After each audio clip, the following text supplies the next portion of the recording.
Smallville for that opportunity.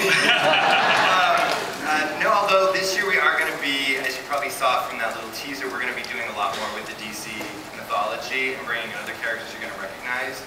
So we're really excited about, we've been working closely with DC and they've been great about opening the door for a lot of new characters. Well, on that note, is there a possibility for after season 8 for a Green Arrow TV show? We'll have a season 9.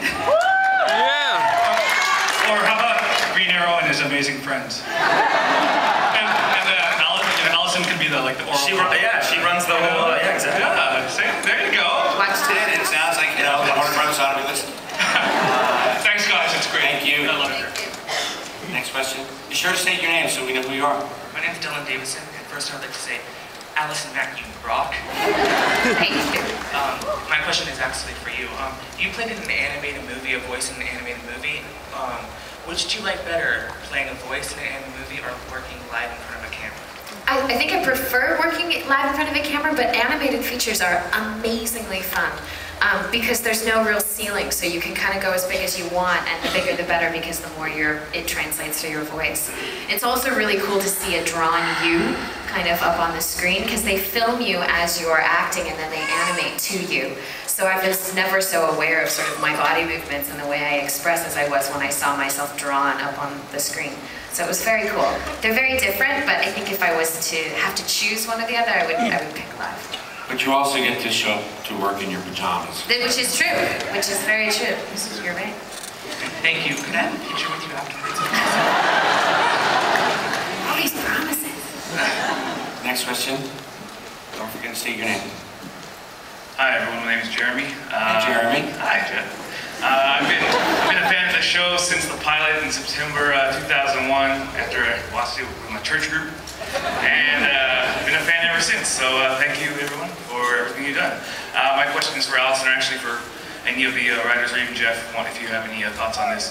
For a long time I've been hearing some talk about Chloe in the DC Universe comic books, something that's been talked about but never actually materialized. Allison, and again, any of the writers, or Jeff, if you have any other thoughts. If you had a choice, what would your interpretation of how Chloe would fit into Superman's life in the comic books, such as playing like a oracle role to Superman? Yeah, I mean, I really like what we've established as a team over the last 8 years. You know, starting with Miles and then everybody really picking up the ball in conjunction with me. I like how we've established her as being sort of the ultimate sidekick, and I like sort of being his rock and his foundation to jump from. And I think that keeping that position in the comics would be really cool. I like sort of the His Girl Friday kind of, position. So I think just moving into that direction would be really neat if we could continue that legend on in the comics. I'd like that. I'd like her to be the Red Hulk's friend. But he asked me the question. I get the point. Thank you. Thank you. Next question up. Hello. I'm Randy.